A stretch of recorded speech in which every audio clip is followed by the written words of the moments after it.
Glad to be with you here tonight. I hope all of you are tuning in and are safe at home tonight. We're going to talk to you about TSPLOST and everything that's great about TSPLOST, all the things that we've done in the past with TSPLOST, and all the great things we plan to do with TSPLOST going forward.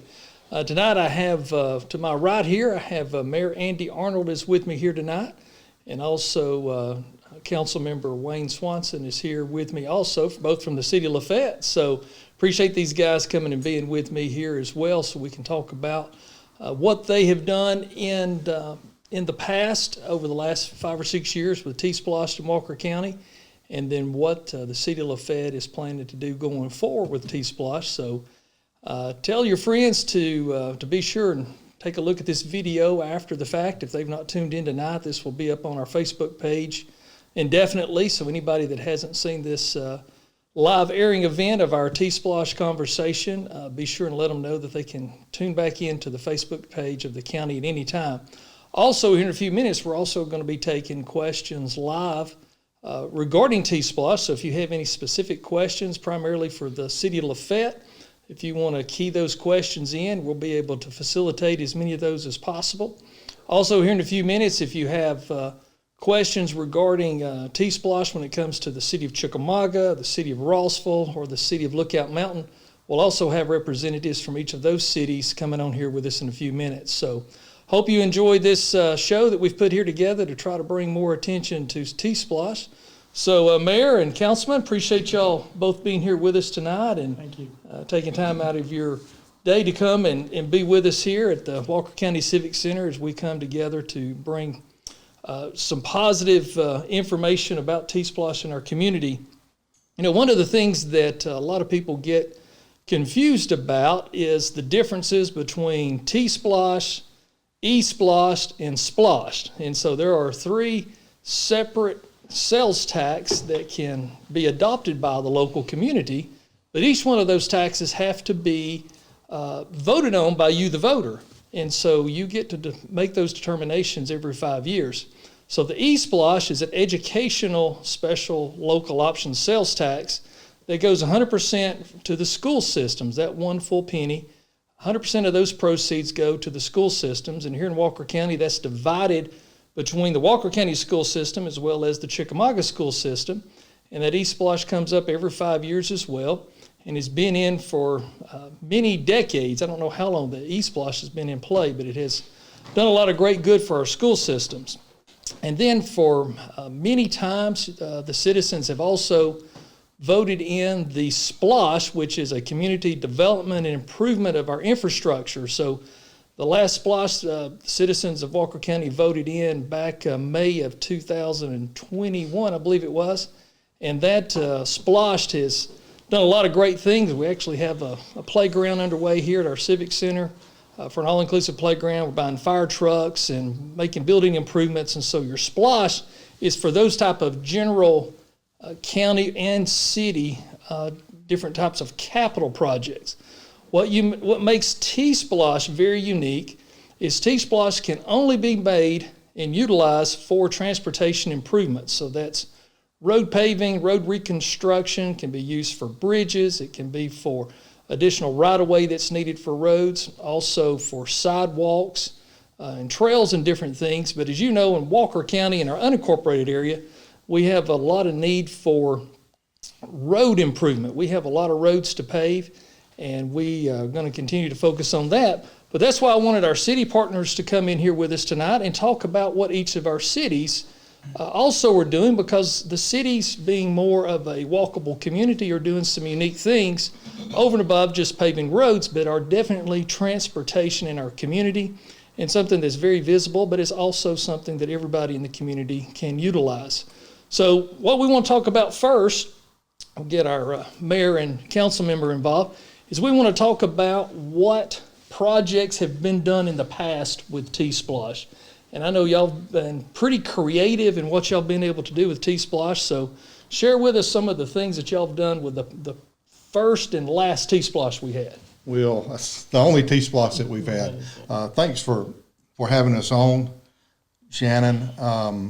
First of all, whenever we talk about SPLOST, that's a 1 cent sales tax that everybody pays. that comes to Walker County and purchases a good or service. So the thousands and thousands of people that go to Rock City, for example, those people will be paying a 1 cent tax to take care of our roads, to help take care of our roads. That's right. After all, they've driven on some of those roads to get here. So anybody that comes down into the city of LaFayette, they will and buys at one of the businesses in the city of LaFayette will pay a 1 cent sales tax and help fix what needs to be done in the city of LaFayette. Now, we all got together, the cities and the county, we all got together to decide how this was going to be divided up when you folks passed the TSPLOST. And the county is going to get 75% of that, and the city, based on population, will get the cities will get the other 25% of that. In the city of LaFayette, in the last TSPLOST, which I think was just a 4-year, right? It's a 5-year. 5-year, 2018 through 2022, we used that to pave 14 miles of roads in all 4 wards in the city of LaFayette. And we have a map up in the war room, what we like to call the war room, that our paving committee goes in and looks at. And we've got roads that have been paved, color-coded in one color, roads that are going to be paved in order if this TSPLOST passed. Now, we've also used TSPLOST to move utilities, to get utilities out from under the road. Retired Senator Jeff Mullis, for example, helped us get Highway 27 paved there in town. But we used TSPLOST funds to abandon all of the utilities underneath 27 and move them to both sides of the road. And we also paved or reconcreted the sidewalks. So the road is still smooth. It's been, what, 1.5 to 2 years since that road has been paved, and it's still smooth because we haven't had to dig it up. We moved those utilities over. So wherever we can, we're moving utilities out of the way, out of the middle of the road, to the sides of the road where there are room, so that once the paving is done, we won't have to dig it up and you won't be running over bumps. Now, we can't do it in all roads. Councilman Swanson, what have I missed? Well, the main thing, all that pipe and stuff and sewage that we moved, it wasn't just down Chattanooga Street. We've been doing, I think, we're 50%, 60% taken from underneath all the other roads, and that's helped us tremendously because we're not having to tear up our roads again, like the mayor was saying. And it's really, TSPLOST is wonderful. I mean, TSPLOST is great for our city, and it's great for every city in the county. So, it's a wonderful thing that we have an opportunity to help with our roads and sidewalks and everything, and this would be a tremendous help to us. One of the great advantages of TSPLOST is it takes the pressure off of property taxes. And we are projecting to bring in, let's see here, it's forget the number now. I thought I had down here. We're going to bring in, $606,750,000. Yeah, there we go. I had it memorized in my head, but this is the breakout here on the screen. $6,750,000 will go to Walker County, and in comparison, if annually, now this is $9 million annually that we're talking about. Yeah, so $9 million total annually. You see the breakout there, and all the cities in the county have agreed on this breakout because this is really driven a lot by population. And so with that, if you did not have this TSPLOST and you said, hey, we want to create $6,750,000 of revenue inside the unincorporated area of our county to go toward this, we would need to raise the millage by 4.72 mills to generate the same amount of money. And so also in the county, over the last 7 years, we've tried to maintain our property taxes flat at $14 million annually, plus or minus as close as we could get to leveling that out at $14 million. So you'll see there, just on the county, it's going to bring in almost $7 million, or almost 50% of what our property taxes would bring in. So this is truly an indication that the TSPLOST really takes the pressure off of property taxes, because as the mayor mentioned a while ago, that you allow people that come into the area, that go to Rock City, that go to The park, go to Chickamauga Battlefield. the battlefield, or people that come into our community for away ball games. And Honeybee's a big one too. It is a big one, people yeah. coming in for that. The reenactment that we just had, it was people stayed here for a week for the reenactment, and all those reenactors and their families and friends that come. And so it allows us to use those sales tax dollars to take the pressure off of property taxes. Otherwise, if you have a community that does not embrace TSPLOST or does not embrace SPLOST, then at some point in time, if you make road improvements, it's really got to come out of your general fund. And where the majority of your general fund is driven by property taxes, then you end up saddling the full cost of your road infrastructure improvement solely on the property owners. Correct.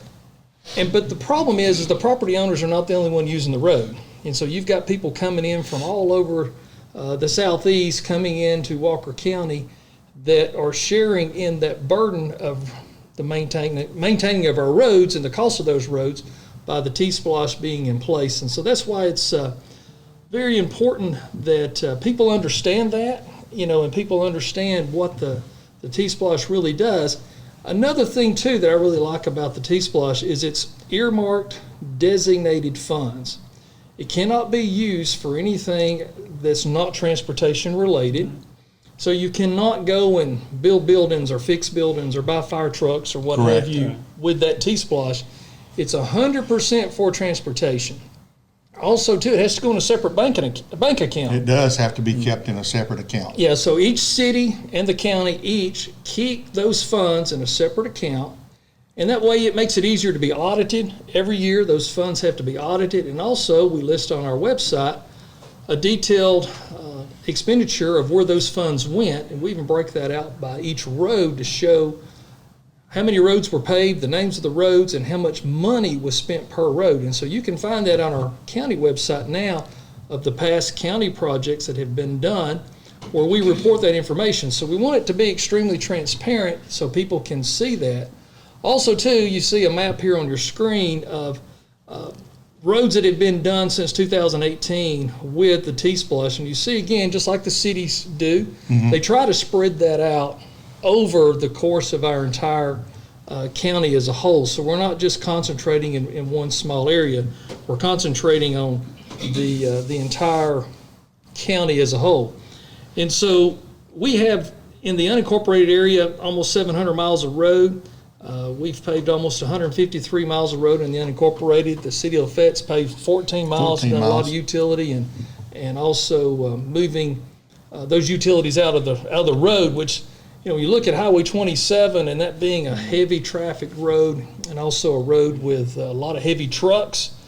It's a really good move that y'all move those utilities out of the road. And also, if you do have a water line break or need to work on a sewer line or whatever, you're not necessarily blocking the entire road like you would. So we're going to go and I think we've got a question or two. So we'll let the city field this question here. Will awards be inclusive in this program for road improvements and sidewalks for safe passage for pedestrians? The answer to that question is yes. We have in the war room what we call the road war room, where the roads paving group meets, roads that are highlighted that are to be paved. Now, there will also be sidewalks that are done. As a matter of fact, we're looking at trying to figure out a way to put a sidewalk down Worthern Street. Now, for those of you that are familiar with Worthern Street, you know that this is the street that goes in between Highway 27 and the bypass to get to LaFayette High School. It is a heavily traveled road, and there are some walkers on that road. So, yes, we are looking at doing sidewalks. Again, there's a tons of money that can be spent on sidewalks. Sidewalks are very, very expensive to improve. But we have redone sidewalks, and you kind of have to do it where the most pedestrian traffic is, which is why when we redid Highway 27, we redid the sidewalks, because those are the sidewalks that get used the most. So to answer your question, it will be divided in the wards equally or pretty equally. Some wards will get more than others. That's just kind of the way that it is. But yeah, but it will be that. Let me mention in answering this question too, what we've got. We've still got some TSPLOST money that we're spending, the city of LaFayette. So starting this week, I think Tally's supposed to be in town tomorrow, and starting this week, North Chattanooga Street is going to be paved from Tabasco Street all the way to the end of the city limits. The county has already paved that road from the city limits out to 136. So starting tomorrow, or whenever Tally actually gets here, we will be working on that, and that road will now be paved all the way from, basically from Roper all the way to Highway 136. Once we get that, that's from old TSPLOST money, guys. You voted TSPLOST in 2018, and that 1 cent was added on there, and I didn't miss it. I mean, I didn't miss it out of mind, but I sure do enjoy rolling down Foster Mill Drive. Foster Mill Drive is the road that we moved all of the utilities out of first and repaved. That's been a long time ago. And if you've gone down Foster Mill Drive lately, then you realize that there still hasn't been any digging up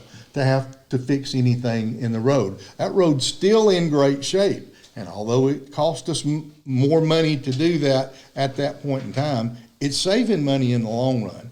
Shannon mentioned property tax. In the city of LaFayette, we collect about $750,000 a year in property tax. That money really doesn't go to doing roads, and it's just, I would rather everybody that uses the roads share that burden rather than just property tax owners. Yeah, Wayne? Joe had a slide here a while ago that gave that breakout of how much each jurisdiction is allocating on our projections for TSPLOST. Maybe Joe can find that a slide here and pop that back up for us. That was $9 million a year coming in. Yeah, it breaks that out. So yeah, you see there, Lafayette, you're talking about, y'all get about $750,000 annually in property taxes. Yes, sir.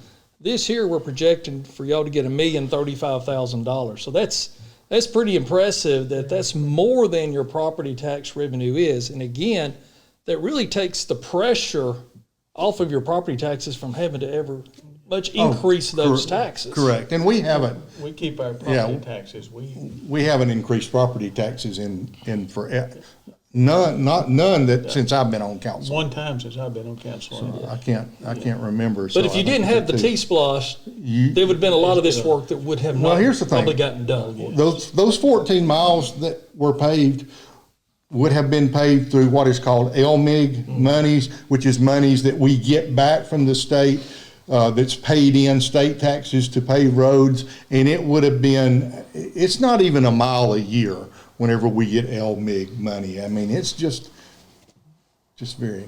Well, it looks like we got a couple more questions, and any of y'all that are out there watching live at home, if you want to post your questions, we have Dakaya here with us tonight, and she is putting those questions for us up on a large screen where we can see those.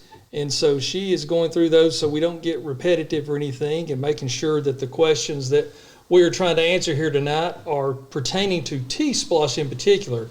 We don't want to get off in the weeds and a lot of other types of government things that we are all working on, but to try to keep us really focused on TSPLOST tonight. So y'all want to take this next question? It's anything that we do is open to the public. Like Shannon mentioned, we have audits. We have audits every year. Our full city is audited every year. Each of our separate accounts are audited every year. You come by City Hall and we can get you that information at any point in time. I don't know if it's on our website exactly what we continue to spend those monies on. I know that's in the minutes of the council meeting. which is on the website. But if somebody called City Hall and wanted an up-to-date list of what those funds have been used for, that's something that's pretty easily We could get our hands accessible on it, yes. to you if it's not on the website. So that was the question, is the progression information be made and posted publicly for easy access for citizens to see that. And, you know, we can even put all of the city's information on our county website as well. We have the information from the county projects, but we have a dedicated page on our site for TSPLOST, and we can also put that information on our county site as well to try to help make that ease of information, because we all want people to know and understand what those dollars are being used for. I look at that stuff all the time, and I kind of just forget about it once I've taken a look at it. But yeah, we've got that on there. And let me mention, and before I answer this question, let me get to the list of roads that we hope to pave with this TSPLOST. Our project list. Our Okay. road project list. Now, there'll be other stuff added to this. North Chattanooga Street is getting paved starting this week using the old T-Splost. And I can't remember, the question is when. McLemore's gonna be paved also. Yeah, part of McLemore Street is gonna be paved this go-round, going up into Skyland Heights to the point where it separates is gonna be, those three things we know are gonna be paved in the next couple of weeks. I don't remember Wayne, do you remember the last time Chattanooga Street was paved? Before we just got through paving most of it to Pabasco Street, and then we paved Pabasco. But from Pabasco Street to the city limits, I don't know the last time that it was paved, and it's beat up pretty well up through there. I know we have a lot of county roads, and I'm sure our cities are the same way, that have been 30, 40 plus years of roads that have been paved or haven't been paved in 30 to 40 years. And I saw a lady had posted the other day on Facebook that her particular road been 45 years since it had been paved. And I believe that. I think that's very realistic. And, you know, we've had the opportunity to have T-Splosh for 5 years, and that has sunsetted. And so, you know, that was the first time local communities could vote on T-Splosh. Correct. So this is only the second round of T-Splosh. So in the history of the entire state, this is only the second time T-Splosh could be in place. Is, you know, after we finish the first one, and this one will be for another 5 years. And that's one good thing too, there's accountability that this comes up every 5 years. And so if the citizens vote on this in 5 years and your local government doesn't do what they say they're going to do about the road improvements and provide the information that the citizens want to see, then you can vote it down the next time. But it's not a forever sales tax, but I believe people will see that the progress we'll be able to all make over the next T-Splosh cycle will be quite incredible. And I think you had a few more roads on the list there that you wanted to talk about. Yeah, roads that will be paved with the new T-Splosh. And if the new T-Splosh is voted in, this monies will start coming in April the 1st, 2024. And we will start getting those monies probably toward the end of summer and fall that we can start doing some paving with. And those roads that we have earmarked, and Councilman Swanson has helped with this, Meadowbrook Lane, North Enlow Street, Pledger Street, Circle Drive, East Avenue, Johnson Street, Glen Street from 193 to Thornton Street. Thornton Street will also be paved, and Hillsdale Road. A lot of those are in wards, 2 and 3, in wards 2 and 3, a lot of those roads. But those are roads that need to be paved. Laurel Green Recreation will start being paved tomorrow. I got a text from Rodney on my way up here saying that Laurel Green will be start to be paved tomorrow. And we're talking about the parking lot in front of the building and on down to some of the area where you can park to go to the ball fields. Handicap. Yeah. So that's one of our next questions. Will Laurel Green Recreation Center road / parking lot be inclusive? Will that be in, you said it would be, right? In that part of what you're That's doing? being paved now. we need to discuss something right here, but first let me answer this question. What will be the deciding factor on which roads are or will be paved? The paving committee gets together, and they've really already got these mapped out in an order in which they will be paved based on how much they're used and how badly they need to be paved. There's a lot of roads that need to be paved, but guys, we got to look at which ones are used the most. So to be cost efficient. And Andy, what we really try to do, we try to get the ones that's in the worst shape and put them forward. Now, sometimes we can't do that, but we try to get the worst ones and work our way back to those. But, sometimes we have to skip around, but that's what we're trying to do. Now, the road to get to Laurel Green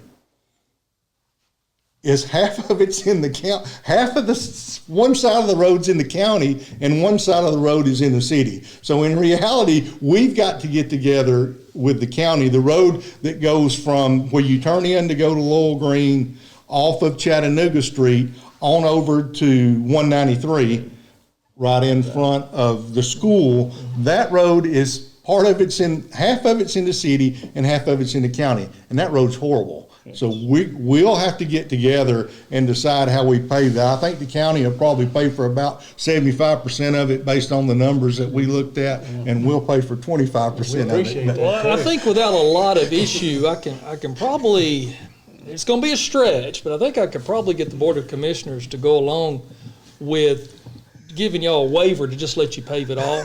So, we can work on that too. I'm not sure that I can get our council to do that, but that's something that we've got to look at. But then in reality, that's the way that road is. It's crazy. And we've talked about it before. And that's an interesting point. A lot of people don't think about it until you get into things like road paving, is there's many roads across our county that one side of the road is in the city and the other side of the road is in the county. And so many times we do collaborate. We've had a couple of roads in Chickamauga that way, as an example, that we paved with the 5 Points Road and also Osborne Road back in 2018. That was a collaborative project with the city of Chickamauga and the county both, because there's portions of that road that are city and part of it are county. So that's a great question. So I don't know if we've got any other new questions for our friends in LaFayette, but guys, I appreciate y'all coming in tonight. Any last words or any last thoughts before we transition to our friends with the city of Chickamauga? Thank you guys, meaning the citizens of LaFayette and the citizens of Walker County and all of our citizens, for all that you do for our towns. The TSPLOST the TSPLOST that was passed before, we used to improve the city of LaFayette, and Walker County and the other cities will tell you what they've done. And it's just an easy way to do it when the property owners aren't the ones that are bearing the burden on that. That's so right. We just hope that you consider to allow us to continue to improve your cities and county. And I'd like to say that the money we get for roads is somewhere around $80,000, and From the state, from LMIG. And with the TSPLOST, like it's showing there, it's over $1 million, and we can do a lot of roads with that $1 million. And the TSPLOST has been wonderful for our city, and I'm sure it has been for the other cities. And I just hope that we all get together and can figure out how to put this back in. That's another great point. People often ask us, well, what about that money you get from the state? And that's what as we refer to as LMIG. Everything with the state and federal government seems to have an acronym, but that's the local maintenance grant funds that we each get. And it's just, Wayne just said, the city of LaFayette gets about $80,000 a year total. So that money doesn't go very far at all. We'll pay one road, man. But the beauty of that, you have to also put up a 30% local match with that money. So you can use your TSPLOST dollars, and so month one or two, you've got your match. And so that was one of the beauties that we had really from the first TSPLOST, because we were so upside down financially as a county back in 2018. We didn't have the money for the local match. We had, at that time, the county was getting about $1 million, which is a lot of money, but when you've got 674 miles of road that doesn't go very far. That's a lot of road. That's a lot to have to cover with just $1 million. We didn't have the $300,000 match to go with it. but when the voters voted in TSPLOST, that gave us those matching funds. And so it's really a great way to leverage matching funds. Also, too, from time to time, if you have an emergency type project, which we've had a couple of landslides over the last few years, one on Lookout and one up on Pigeon Mountain. That's another thing that would qualify. They will give you extra LMIG money if you have a catastrophic emergency, which could happen in a city like with a sinkhole or something like that even. And so you can also then use those TSPLOST dollars as matching funds to make your 30%. So and here's one of the things that we don't really talk about enough, I don't think, is the difference in how much it's costing us to pave a road now than what it was costing us to pave a road in 2018 when the first T-Splosh. There has been a huge 20%, around 20% increase. We bid these roads out if we don't pave them ourselves. I mean, we have to do that. We bid them out, and the low bid wins.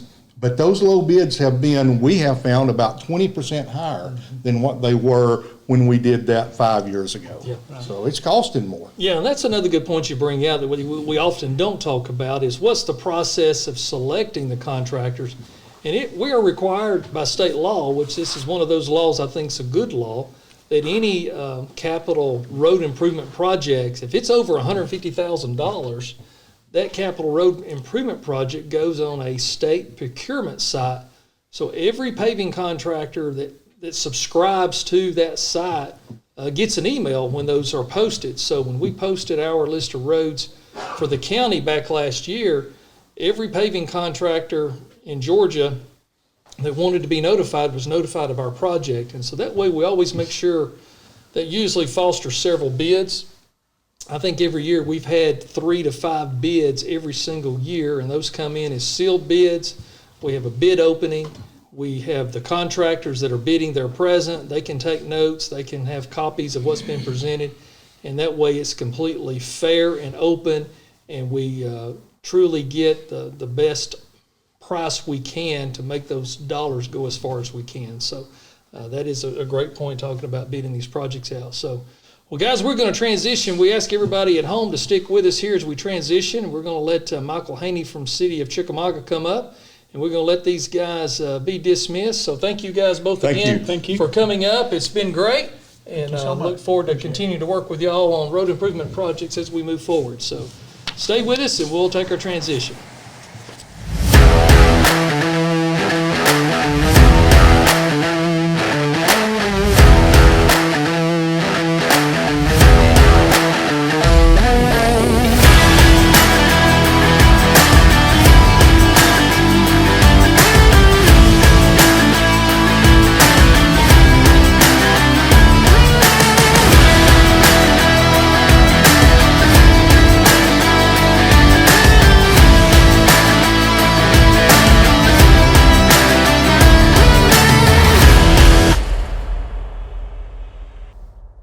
Welcome back. We have transitioned here. We let our friends from City of LaFayette get home early. You know, that Andy Arnold, he's got to get his beauty sleep, so we let him go on back home early. But I have here with me tonight Michael Haney, who's the city manager for the City of Chickamauga, has come out here with us tonight to talk about what the City of Chickamauga has done with the former previous T-Splosh that we had. And also we're going to get into what the city's ideas and plans are for the new T-Splosh. So, Michael, thank you for being here with me tonight. Thank you for having me. And I know we have a lot of exciting things that's been going on in Chickamauga, and I know you have worked very hard to make sure that every dollar of T-Splosh funding has been spent as wisely and best as possible. And I know we had a road that we worked on together back, I guess, the year before last, being Glass Mill Road. And we actually, you and I collaborated on it actually the year prior to that, because we wanted to make sure that we paved that road at the same time. You know, we didn't want to pave the county side of Glass Mill until the city was ready, and so you wasn't quite ready and had, you know, to get funding all saved up so we could do those projects. But that's where we do a lot of collaboration to make sure that we're paving roads as we can together that affect both the city and the county. So that was just one example. For those of you out there that are very familiar with Glass Mill Road, they're off of Cove Road. there next to the Dan McNally ball fields. We paved that all at the same time all the way to the bridge. So tell us some of the projects additional to Glass Mill that the city has done over the past several years. So we also collaborated with each other and paved 5 Points Road. Yes. That was another main thoroughfare through the city. We have paved several of our roads in our city, including Crescent Avenue, Lee Clarkson Road, Thomas Avenue, Pinehurst, Gordon Street. We paved all of Tennant Circle, 12th Street, and many more. I can't remember the whole list, but we're small enough that we can pave a lot of our streets at the same time. Right. We've managed in the last 6 to 7 years pave about 60% of the city roads with the TSPLOST. Yeah, because I know I don't think you mentioned Thomas Avenue or Dana Lane. Thomas, I think paved Chris Lane, and so there's a lot of the subdivision type roads really in downtown city street roads that have been paved. Now, one thing too I want to mention that just comes to my mind that a lot of people don't know or maybe just don't think about. Any road that you see posted that has a number on it, those are state roads. So if you talk about Highway 341, Highway 136, 193, 157, Highway 2, all of those type roads are state roads. And so the state's responsible for paving those roads. That's not anything that we get involved in with either local, city, or county government. So as an example, you've got the main road that runs through the city of Chickamauga, we call it Cove Road, but technically it's Highway 341. So some people may say, well, when are they going to pave the main road through town? And technically that is a state road. Yes. And so that would be responsibility of the state. But let's talk about some of the roads and the priorities that you're thinking about for this upcoming TSPLOST if it's successful. Yes, so we've got several roads. And again, some smaller areas, and we're going to work on roads and try to do some sidewalk improvements and add sidewalks to some of these roads. These roads are it's reviewed by the council, the list of roads, and then we go through and decide which roads are the most critical. The same as Andy Arnold was saying, that we'd see which ones are used the most, have the most traffic on them, which ones have the most wear and is broke down and need repairs. But example, we've got 33 roads listed with this. Of course, we probably won't be able to do all 33 roads, so we'll go through and prioritize the roads. But we're looking at A Street, B Street, Madaris Lane, Dogwood Trail, Christopher Drive, Elder Avenue, Henderson Lane, 8th Street, 7th Street, West 6th Street, West 8th Street, 9th Street, West 9th Street, Boynton Avenue, 11th Street, Hood Avenue, Wilder Road, which is something that we would be working with the county on. That's another one of those roads. It's That's right. part county, part city. Long Street, Clark Street, Pearl Street, Ginger Lane, and Sherry Court. Then we have the small Cocoven Roads that runs down by the Walker County Water Authority wells. Yes. That we'll be trying to get it. It's in bad shape. Yes. And another area that we'll be collaborating with the county on is Longwood Street. That is just up off of Lee and Gordon Mill Road.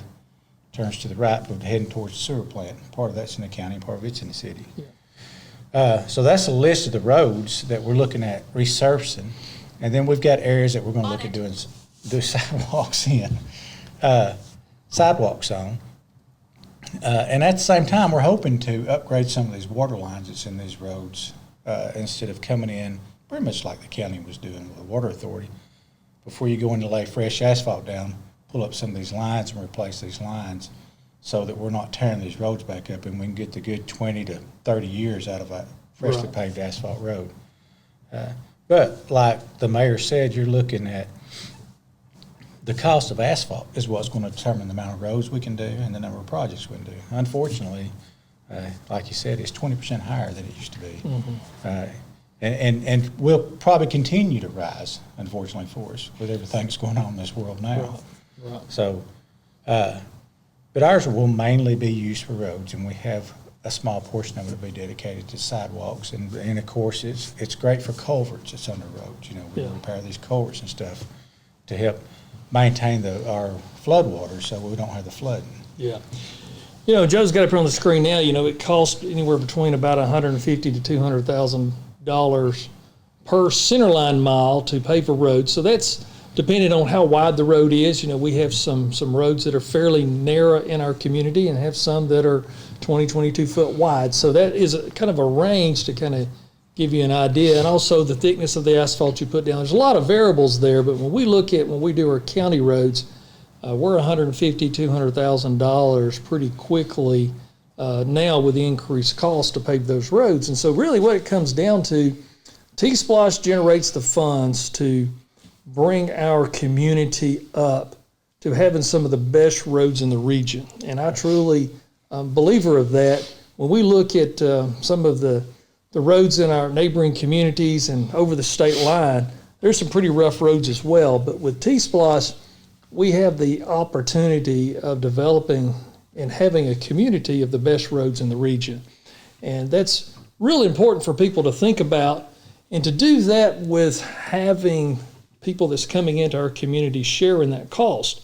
Otherwise, if we don't have TSPLOST or have SPLOST that has funding for road improvement, all of that burden will be shifted at some point in time over to the property taxpayers, or you just continue with the deterioration of the roads. And that's what's happened in past generations to us, is that we haven't had a vehicle such as TSPLOST for people to support that's 100% earmarked for transportation improvement, where everybody that visits Rock City or Macklemore or the Honeybee or comes in for local ball games, you know, we have a lot of traveling sports teams coming in and out of the community and through our local school system. So anytime somebody comes in and goes to one of our restaurants or stops at a convenience store or comes in and visits, stays at one of the local motels, those sales tax dollars that they are leaving behind goes and helps support the eSPLOST tax for our schools. It goes for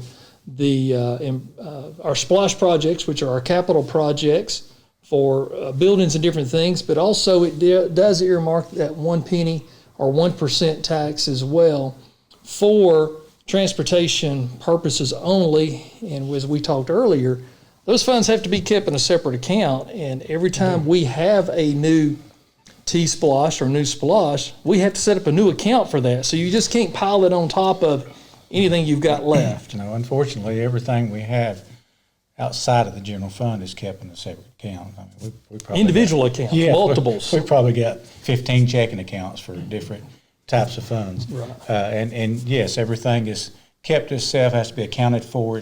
Each account itself is separately audited, go through the rigorous task of the audits on it. Yeah. So, and it definitely is a transportation tax. It all has to be spent towards transportation. And like I said, these are one of the most fairest tax these SPLOSTs are. Everybody pays this tax. Everybody that comes into the cities or the counties that drives on the roads and that spends money in these cities and counties help fund these projects by all rights too. They're driving on these roads. Right.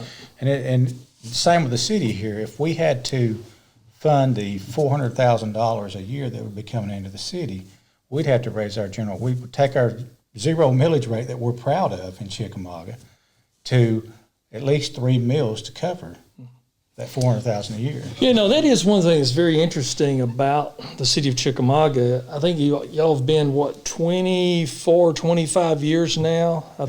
This is our 23rd year, going on our 24th year with a zero property tax. So with a zero property tax. So that really puts things in perspective here in the city, that they've been able to make the improvements, and that list that you read a while ago of all the roads that have been paved, all with having a zero city property tax, because the property taxes that you pay if you live inside the city of Chickamauga, 100% of those funds go to the school system. None of that goes to the city to operate the general government of the city of Chickamauga. 100% of that goes to the school system. So here again, the continuation of TSPLOST, that's going to help keep the pressure, because we have inflation, costs going up, just like everybody experiences. It takes the pressure off the property taxes to allow the city council to continue to keep at that zero millage rate as long as they possibly can. That's right. That's right. It helps us in many ways. It keeps our reserve funds from depleting, and We carry reserve funds in case we have an emergency, and we was to have to go in. So we had a sinkhole forming the road, which I have had to pull out reserve funds in the instance back in, I believe it was 2013 or 14. We had the water line bust on Highway 341 and part of 12th Street that we had. Yeah, I believe you had it, and that may be the same one. You had a big one bust right there, like you say, on 341 in front of the high school, and that was on Thanksgiving morning in 2017. Yes. So we've had it happen twice. Oh, twice, okay. Twice, and portion of it was 12th Street that it took. Okay. Well, we actually went in and found the pockets in the road, so we repaired the roads at the same time. But yes, with the TSPLOST in place, it helps us with these emergencies and keeps us from pulling out of the reserve funds. Or if we do have to pull out of the reserve funds, it limits how much we have to pull out of it. Right. So, Well, I can't say enough about it. We do have one question. I guess this is kind of a twofold question that both would affect the city and the county. It says, Powder Springs has never been paved. Why are sidewalks being paved when roads need to be repaired? Powder Springs Road, for those of you that are watching there tonight that are not familiar with that, is a road up on Lookout Mountain that is in horrible, horrible shape. And they are right, it's never been paved. I think at some point in time, way back when, it was chip sealed. And we have about 20 roads in Walker County that have never been paved with a true base of asphalt. They've done some roads in the past with a chip seal, and most of those are depleted and they're falling apart. And so we are paving a couple of roads this fall. Tate Road being one of them, off of Highway 151. That's a graveled road or chip sealed road. But Powder Springs Road is definitely one high on our list. With projecting the new TSPLOST coming in. And that'll bring up the point that roughly in Walker County, in the unincorporated area, we have about, round numbers, about 500 miles of road that still needs to be paved that we've not paved in the last 6 years. We've paved well over 150 something miles of road with our TSPLOST in the last 5 to 6 years, but we still have about 500 miles more to go. We need to be paving 40 to 50 miles a year to be able to get every road paved fast. We have many roads in our county that's been 30, 40, even was told recently 45 years have not been paved, And so my personal goal, if the revenue comes in and inflation can kind of level out, my goal is to finish paving these 521 miles of road. I would like to be able to see us be able to pave about 50 miles a year that would get every road that hasn't been paved in the last 6 years paved within 10 years. Otherwise, without TSPLOST, we'll have enough funding to pave probably about 10 miles a year in Walker County, the unincorporated, with using some general fund money and using our LMIG money. We'd probably have enough to pave somewhere around about 10 miles a year. By doing that, we've got 500 miles to go. It's going to take 50 years to pave every road in Walker County. And that's one thing we don't think about, especially in the past administration, but in fairness, they didn't have a TSPLOST option, to be fair. But they were paving anywhere between 6, 8, 10 miles a year, depending on the year, with the state LMIG money they would get and whatever they could scrape up out of the local budget. And so when you're down in that less than 10 miles a year, when you have 674 miles of road, it's going to take you 50, 60 years to pave every road in the county. And that's what really got us behind the 8 ball, is the community as a whole never sat down and said, hey, we've got this many roads. If we're not paving 30, 40, 50 miles plus a year, we're going to get so far behind. It's going to take, as we are seeing, 30, 40, 45 years before roads are coming back up to be repaved.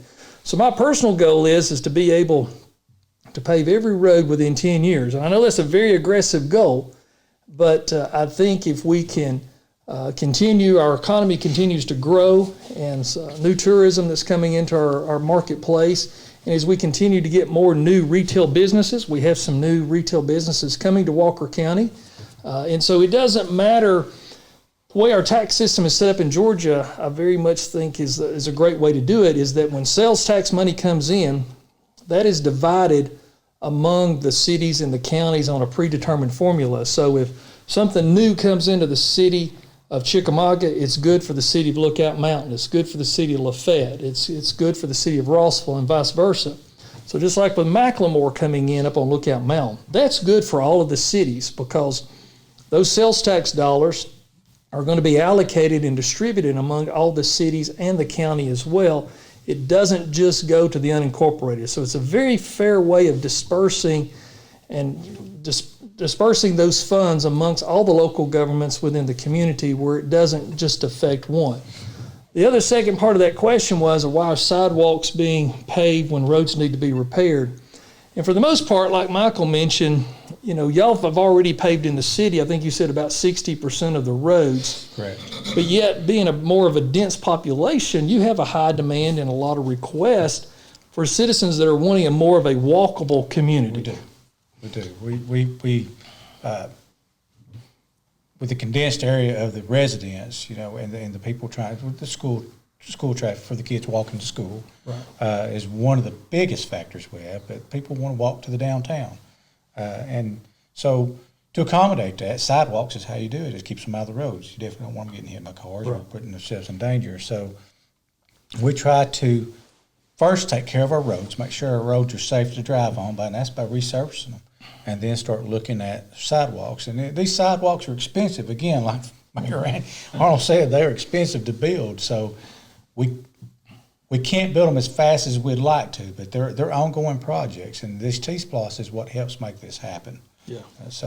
Yeah, you're right. And, that's one good thing about the TSPLOST as well, is each local government gets to make those decisions within that city or by that local city council. So it's not decided by the state or the federal government or by the county. So it's what each local government entity, from hearing from their citizens and from their voters in those conversations of telling your city leaders and your county leaders what roads you want to pave first or where you want to see the priority of those funding.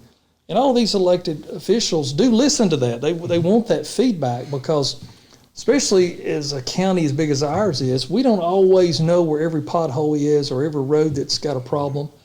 Sometimes we'll have a culvert blowout or a sinkhole starting around a culvert, and we won't know about it. We won't have maybe a county employee that's been on that road in weeks. And so it's good to give that feedback, and so we know when those roads are paved. Next question that's come up is, what about Rio Road? And for those of you not familiar with Rio Road, this is another unpaved road, undeveloped road. It's a fairly long road. It runs from North Dick Creek Road all the way through to Highway 201 over in the Villanelle community. And this is a road that I was hoping that we were going to be able to pave this year, but we just run out of funds. We're spending or investing over $7 million this year in road paving, and we just didn't have enough money to do Rio, and I was very much hopeful of that, but this definitely high on my priority list and the Board of Commissioners' priority list to get Rio Road paved. Recently, our road department's been over there in the last couple of weeks reshaping that road and putting some more pitch to it for elevation for proper drainage, and they brought a bunch of millings over there and put those down, trying to stabilize that road through the winter time, and hopefully by next year that will be one that we can be able to pave. But again, we've got 3 roads that we're paving this year that are graveled roads. I wish we'd have had the funds to pave all of them, but we just don't have those funds. But moving forward, regardless in the county what road you live on, if we're able to obtain the goal that I feel like we can hit based off current conditions, we'd be able to pave every subdivision, every side street, every dead-end road, any road in Walker County in the unincorporated area that has a green sign, to be able to pave that road as fast as possible. But we should be able to do those in about 10 years, plus or minus, depending on cost of asphalt and condition of roads. There's a lot of factors there, but just doing some projections, I think that's something that we can accomplish. But even if that's something a little less than that, it takes us a couple of years longer. If it takes us 11 years or 12 years, if we get back to paving 10 miles a year, we're going to be on the 50-year plan. And I don't think anybody thinks that our roads can hold up for the 50-year payout plan. And I know from what I've seen, even in the city of Chickamauga and the city of LaFayette and Rossville and Lookout Mountain, I don't think y'all can afford what the results would be of a 50-year plan to pave roads. No. The bad thing is the ones that you've already paved are now needing to be paved again. So, I mean, it's a revolving cycle. So you definitely need to stay on top of it. Sooner the better. And with these funds continuing to come in, we're able to do that. But if we wait 50 years to repair the roads that we have now, you're starting back over where you started at in the first place. You know, and I think the best way to look at a road is look at it like the roof on your house. If you don't put a new roof on your house about every 20 years or so, and the shingles start cracking and it starts leaking, the first thing you're going to do is damage your insulation in your attic. You might leak like that for several months or even a year or two before you realize it. Then it gets in, you'll have a hard rain, you look up one day and it's coming through your ceiling, it's coming through the sheetrock. And then if you really don't do something, you're going to have a big spot on your sheetrock that's going to eventually collapse. And then eventually, if you still don't do anything, if you at least don't put a bucket out, you're going to be having damaged floors. It's going to get into your carpet or your tile or your wood floor, whatever you've got, and it's going to go all the way through to the bottom of your house. And then when it gets to the bottom of your house, you've got all this moisture built up under your house, and now you're going to have a bunch of buildup of mold and mildew all the way down into the bottom crawl space of your house. Roads are very similar in the fact that if we can repair roads when the first layer of asphalt starts getting in bad shape, come in there and mill that down, get that bad layer off and put a new layer down, then we're not getting down into the base of the road. But if you wait too long and you start getting potholes, then you have base problems. And then if you start seeing the mud come up, then you're actually pumping mud up, and then your rock and your aggregate is either going deeper down below the mud or it's coming out of that hole. And so you end up having to spend a lot more money to fix that road than it would be if you'd have paved it 3 or 4 years earlier when you still had a good base and you still had a good base coat of asphalt. And so just think about that when you see roads, when they start to deteriorate, and you just watch as time goes on, it's kind of the same scenario as a roof. That's one of the things too. A lot of people don't understand the resurfacing a road depends on the condition of the road. If you have to go in and mill the road up, and that depends on the depth that you have to mill it up, and then come back and resurface it with the same amount of asphalt or more. But that depth was determined by the years of neglect or the damage that's done to the road. So the sooner you can get to these roads and asphalt them, the less maintenance you have to, that is required to get the road back to the original condition. Yeah, it's kind of like that basement water ceiling, pay me now, pay me later. You're going to pay me one way or the other. So it's kind of like pave the road now or pave me later, but it's going to cost a lot more money later. Exactly. All right, our next question here says, what is the county and city's options about adding bike lanes? So you want to take that one, Michael? We've discussed the bike lanes. In the city, it's actually finding the road that's got the wide enough right of way to do the bike lanes without putting the bike lane in the road. Now, we've discussed the bike lanes, and we've also discussed the multi-use trails that allow the bicycles on them as well. So that is really something that the council's looked at. There just hadn't been a lot of big discussion on the bikes. We really focused on the walking community right now with the sidewalks, and then the bikes maintaining on these multi-use trails that we have that go from the city into the county or into the park, which is one that we're working on now with the county. We'll go down Osborne Road. So that's a great example of one that we have committed some dollars for, both with the city and the county. We've gotten some donation funds as well, and we're working on a grant, and we're going to take these dollars and match that grant to put a 10-foot wide hard surface pathway that will be for bicycles and for walking, that would connect you from the Highway 27 overpass there at Osborne Road, there in front of the old Osborne Elementary School, all the way south on Osborne Elementary School, all the way into the city of Chickamauga. Yes. And that would connect the Chickamauga battlefield all the way to downtown Chickamauga, where there's a sidewalk all the way. So that's a great project that we're working on. This will also connect the battlefield into Fort Oglethorpe as well, for anybody that wants to go from Chickamauga to Fort Oglethorpe into their walkways or their multi-use trails. Yeah. Since we've been talking about TSPLOST and SPLOST, our next question here is kind of around both of those. This is not something we have ability to control, But I think it's a great question. It's probably very fitting to talk about this since it is one of the splashes. But the question is how does the Department of Education, the DOE, millage keep increasing even though we have the e-splosh? Or the splosh tax is supposed to be taking the burden off the taxpayers. So the Department of Education, with their e-splosh, the e-splosh primarily, my understanding is also has to be used for capital projects. So they can use it for buildings, they can use it for recreational, sporting facilities, things of that nature, paving their parking lots, working on their football stadiums, those type things is the main purpose of e-splosh. There may be some other exceptions that they can use it for other capital things. One that comes to my mind, I think they can use it for computers and other electronic type of equipment is what they can use e-splosh for, but that is determined by the state. So every local school system's got to follow the same rules. And so that does take the pressure off of the property taxes that the school systems would have to be collecting if there wasn't an e-splosh. And so that does as well take the pressure off. Also, both the splosh tax, which we have in place, and then what we're talking about now, the T-splosh, definitely takes the burden off of the property owners. As an example, our earlier guest, Mayor Andy Arnold and Wayne Swanson from the city of LaFayette, their property taxes is about $750,000 a year.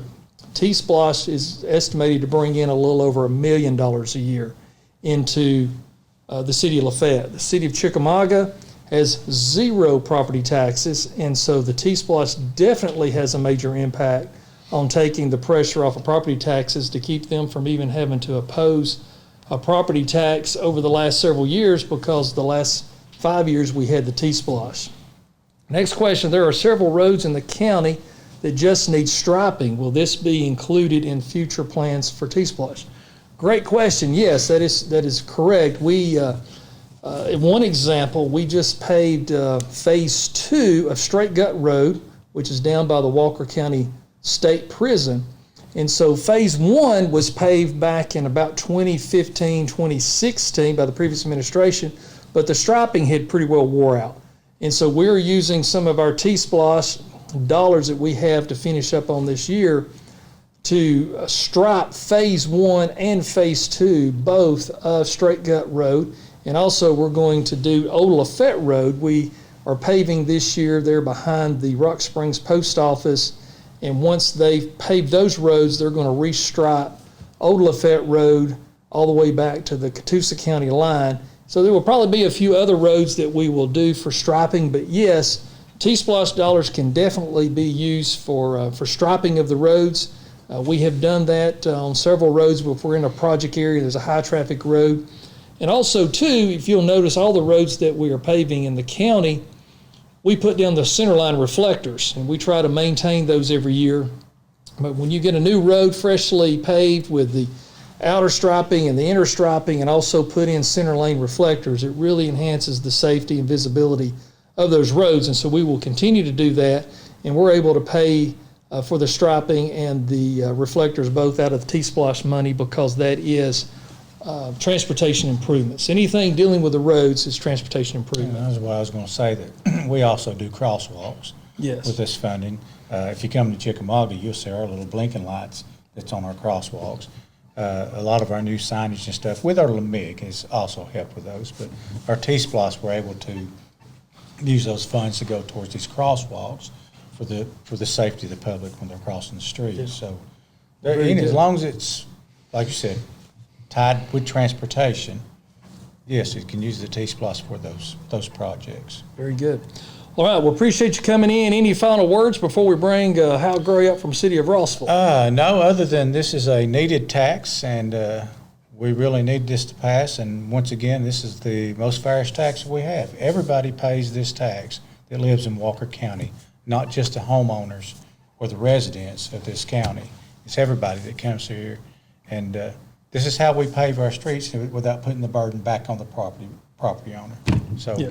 Well, thank you for being with us, and we're going to take a little quick break here and transition and let Michael go on home, and then we're going to transition and bring Hal Gray in, who is the incoming mayor for the city of Rossville. So stay tuned. We'll be right back.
We are back here tonight at the Walker County Civic Center talking about T-SPLOST, and I have here with me the incoming mayor, Hal Gray. So Hal, appreciate you being here with us tonight. Thank you. And I know you've been on the city council for several years, over a period of a think couple of decades, I guess. This will finish up 16. 16 years. So you've got a pretty good insight of what the city's done in the past. And I'm sorry, 12. 12 years. I took 4 off. Okay, you Sorry took about that. took a sabbatical for Yeah, 4 I years. took a sabbatical. So Hal Gray currently serves as a city council member, but he put his name on the ballot back a month or so ago to run for mayor, and he ran unopposed. So he is going to be the new mayor of Rossville, and so there's no election in Rossville on November the 7th to vote on any candidates, but the T-SPLOST is on the ballot for all of our cities and our county as well. So Hal, talk about some of the projects that y'all have done over the last several years using the T-SPLOST funding from round one of T-SPLOST. Okay. First, I'd like to say the last 3 previous before me done an excellent job explaining T-SPLOST.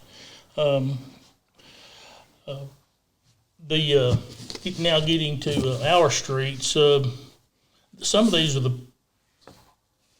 this is the completed projects. Yeah, so roads that y'all have completed over the last several years. Roads and projects. Name off a few of those key roads that most people would be aware of. We've got, some of the street light poles, the streetscape, West Crest, a lot of maintenance stuff, manholes. Well, I see one thing that's on there that we've not talked about tonight that's very important is guardrails. Yes, guardrails. And so again, that is an item that is transportation improvement. So anything to improve transportation, safety, dealing with the road is something that T-SPLOST dollars can be used and for. The manholes and stuff like that. And one thing that we haven't talked about tonight that, or I may have missed it, was the coal mix and the asphalt for the street repairs. Like when you're going in to pave a street and it hasn't been paved in a long time, like a lot of our roads in Rossville have or were, they have to go in and then they have to clean the street up. They'll, break everything up, get it down to the base to where they can tamp gravel, and then they have to come back and put the or pave it, or concrete and then pave it. One of the projects that we collaborated on with the city back 2 years ago, there had been a lot of utility upgrades on James Street, mostly natural gas upgrades on James Street. Mm-hmm. And James Street on the county side was in very bad shape, and so we worked together with the city of Rossville and collaborated and paved James Street and restriped that and put reflectors down all the way from Highway 2 there at Happy Valley, all the way around to James Street, all the way up to McFarland Avenue. And so that was, again, a collaborative project that we did together, pulling our funding together to do roads both in the city and the county. So I know as we try to look forward, people are really more interested and anxious to know and understand what roads and projects that you plan to do with the new T-SPLOST when it gets passed. So give us a flavor and feel of some of the items and projects on future projects that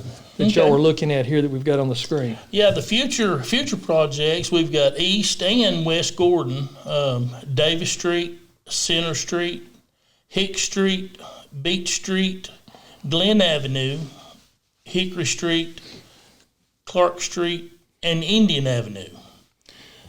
And let's see, it goes on down. We've got Ellis Road, Walker Avenue. Have we already mentioned Wilson Street? No. Okay. Bryan Street, Glover Knoll, and then Central Street. So I think people will see, or if they live in those areas of our county, living in the city, or if you don't know, a lot of the roads that I am familiar with, and not all that I'm familiar with on that list, but a lot of those are the neighborhoods. Those are the streets within the neighborhoods where people live. Yep. This is back up behind the police department. This is basically all of the back roads. a lot of them were up behind the police department and,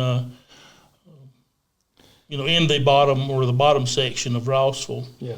And I know in Rossville too, over the last year or so, and I think some of this might have been with some other grant funding, that most all grants have to have a match. So I'm sure y'all may have used some of your T-Splosh as a match, but y'all have done some sidewalk projects in and around the duck pond to bring people all the way over to McFarland Avenue, haven't you? Yes, we have.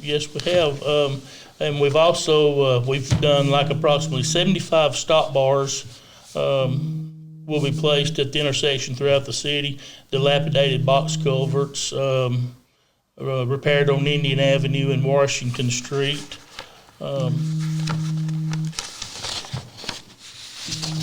Let's see, they're going to replace 3 traffic lights and poles at the intersections of McFarland and Lake Avenue, McFarland at Maple, and McFarland at James. Yeah, that's one thing that we all take for granted is traffic lights. And unless the state put those in on a state road, but there's a lot of the traffic lights, in particular within our cities, but those traffic lights have to be maintained, paid, and the light bills for those traffic lights. And that was one thing that surprised me when I come in office in 2017. Well, we've got a stack of bills for caution lights and traffic lights and things around the county. And I thought, wow, I didn't ever think about somebody's got to pay those light bills on those traffic lights. And that is correct. So y'all see, that's interesting that y'all have got the replacement of 3 traffic lights and poles. And I know traffic lights are very expensive, and the technology and all the controls that go into those traffic lights, those are going to be 3 big projects to upgrade those traffic lights. Yeah, well, the best part about the last 3 that I just mentioned, it's going to help with traffic control and alleviate some of the problems with the traffic jams. Speaking of McFarland Lake, McFarland and Maple, McFarland and James, this will allow the 3 intersections on McFarland Avenue that have a traffic light to synchronize with the lights on Chickamauga Avenue to help with the traffic flow. Yeah. And, if you come through Rossville early mornings, 6 to 8 o'clock, 8:30, and then later on in the evenings you have the same problems. I guess you might as well say between 4:30 and 6. It's a highly traveled road and there's a lot of traffic on it. For any of you that have just tuned in and watching this, or if you're watching this after the live event, I've got Hal Gray here, is the incoming mayor for the city of Rossville, has joined us here tonight. So any of you that are watching here live, if you have any specific questions for Hal, for the city of Rossville, or as far as transportation, anything dealing with T-Splosh or any projects or concerns of projects that you want to talk about, now would be the time to enter those questions there live on the Facebook, and we'll see if we can answer those for you. Again, I want to point out to you, early voting has started, and also the next 2 Saturdays you are able to early vote on Saturday as well. And so all those times and locations and dates can be found on our website or the election board's website, and so you can find all the information of all the different voting locations. But these are the only 2 Saturdays that you can vote on Saturday. Well, Joe's got it there for us. So Monday through Friday, you can vote from 8 to 5, and Saturday, October the 21st and 28th from 9 a.m. to 5 p.m. at the Walker County Courthouse and also the Chickamauga Civic Center are the 2 places that you can vote early on Saturday and also through the Monday through Friday. So that gives you a couple of options. Also, well, here's some more here on Saturday, October the 28th, they do open up some of the other locations. And then Monday through Friday, October the 30th through November the 3rd from 8 to 5, you can go to the Rossville Georgia Northwestern Technical School, the Rossville Municipal Civic Center, and Fairland Lookout Mountain City Hall. So those will be other locations that you can go from October the 30th to November the 3rd. And then they shut the polling locations down for early voting. And then on Election Day, on November the 7th, you'll be able to vote from 7 a.m. to 7 p.m. at all of those locations from 7 a to 7 p. on Tuesday, November the 7th, which will be the last day. So if you didn't catch all that information, you can find that on our website or the election website. But the Saturday option is a great option for many people that it's just too hard to get there between 8 to 5. or you want to make sure you don't miss the day to vote. And so that's another thing that's important. If you always want to make sure your vote is heard and cast, the Saturday may be a good option for you. So Hal, I appreciate you coming on here with us tonight Yes, and sir. talking about Thank you for having me. the city of Rossville and the projects that y'all have done. And I think you really been able to put an emphasis on red lights, which was something we had not talked about yet tonight this far. But and also the crosswalk, that extra thermoplastic striping that goes down for all those crosswalk bars and everything, Yep. and all the crossing signs and everything that goes into that for that safety of those pedestrians and for the drivers is all very important. Yeah, and all are things that can be used I for did not TSPLOST. mention that, but I'm glad you brought it up. Yeah, so a lot of exciting things happening in Rossville, a lot of transportation needs, just like the rest of our communities. And so thank you for coming and being with us Thank tonight. you for Got having me. any last words you want to add or anything you want to say? Hey, I think, Mayor Arnold, Councilman Swanson, and then Michael Haney, yeah, though they flat laid the line. I mean, they said it as good as it can be said. All right. We've got to get people out and thinking about this, and the more they understand, and this is a shared endeavor. It's not just on the people that live here. I mean, it's everybody that comes through and everybody that spends their money. Yeah. So everybody that comes in and comes to Rock City, or people that go to Macklemore or come to the Honeybee or comes to Down Home Days or any of these others events, spend money that their sales tax charge.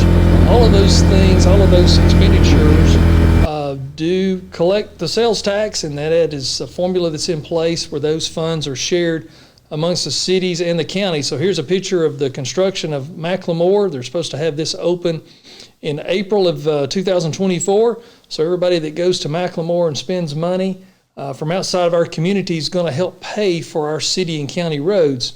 Otherwise, without the TSPLOST, it's going to be put on the burden of the property taxes that people have to pay that are just the property owners, or we're really going to have to scale back the amount of roads we're paving. And we want to get these roads paved in 10 years or less so we can have some of the best roads in the region. So, Hal, appreciate you coming with us tonight. Sir. And if y'all will stay tuned, we're going to make a transition break here, and we're going to let our Mayor of Lookout Mountain come up and be here with us as well. So stay tuned. We'll be right back.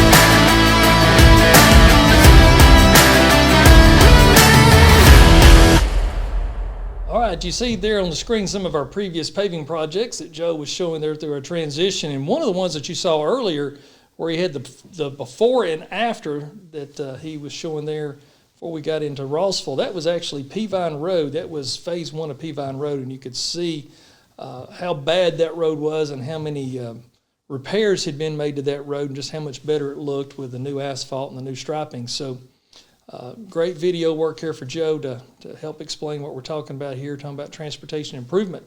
Glad to have our friend, Mr. David Bennett, who's the mayor of Lookout Mountain, and he's come off the mountain tonight to be here with us. And so, David, appreciate you being with us. And sometimes people forget there's a city of Lookout Mountain that live in the valley. I know that's sad to say, but that unfortunately that does happen.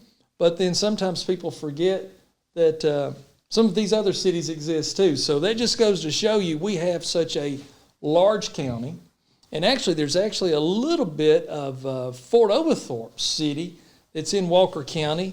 I think there's about 360 residents that live in the Fort Oglethorpe City that's part of Walker County. And so thank you for making the journey down off of Lookout Mountain tonight and being here with us and talking about TSPLOST. So tell us some of the projects that y'all have done in the past with TSPLOST, and then in a moment or two we'll get into things that y'all are thinking about going forward. Yeah, it's great. So Thank you for having me. There's a lot. First of all, let me say it is so exciting to see what's happening throughout Walker County and in each of the cities. Just great things are happening, and TSPLOST is such an important part of us continuing to move our communities forward.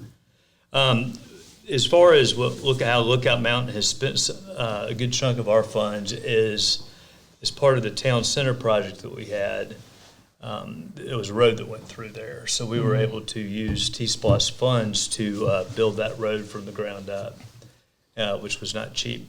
Yeah, that wasn't cheap, and that's a beautiful facility that y'all built, but that's, again, probably a great example of taking TSPLOST dollars and leveraging a road project that is really the center and focal point of your city. Yeah. So that was great work on that. So other projects that y'all have done, I know y'all have done being on the mountain. Stormwater runoff is always a challenge anytime we have elevation. So I know y'all have had some stormwater type projects as well. We have a lot of stormwater projects that will continue going forward.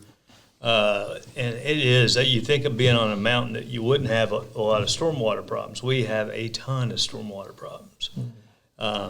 So that is a challenge that we will be using TSPLOST dollars going forward for that. We've used some of them in the past for repairing massive culverts that were blown out.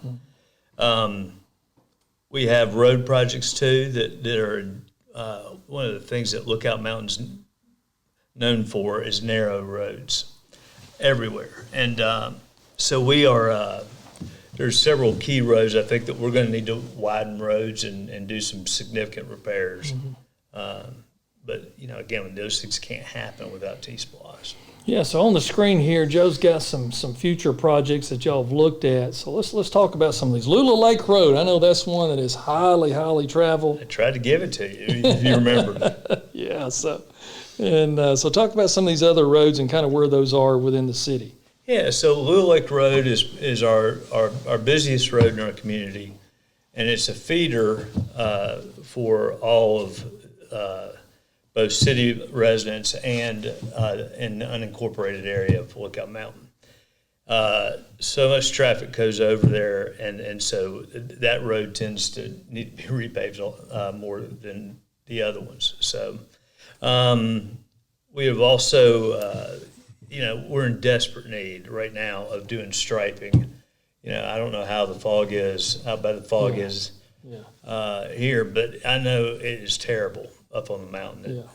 And so we've really you can't see the lines on a lot of the streets, so we got to get that for safety's sake. Yeah, and I know too, one thing that really helps, and we did when we paved Nickajack Road back around 2019 or so, the striping was great, but the centerline reflectors make a huge difference when you're driving in the fog as well. But what people don't think about, each one of those reflectors, I think, are about $3 a piece.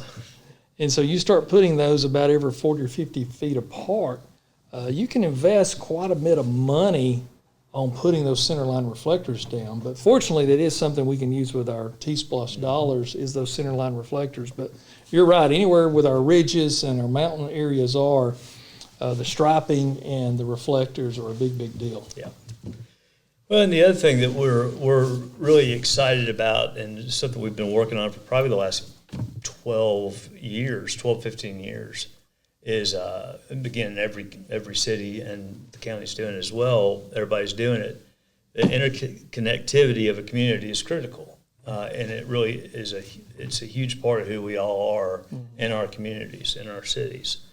So we are definitely committed. We've done a lot of pathways down Little Lake Road, or we have completed the pathway down Little Lake Road, and that has been a huge win for our residents. They love it, and it's really increased the property values of the people that live along Little Lake, because they're able to walk their kids to school now. So yeah, that's great, and that's what a lot of people we don't stop long enough to think about, is how important, especially in our cities, a walkable community is.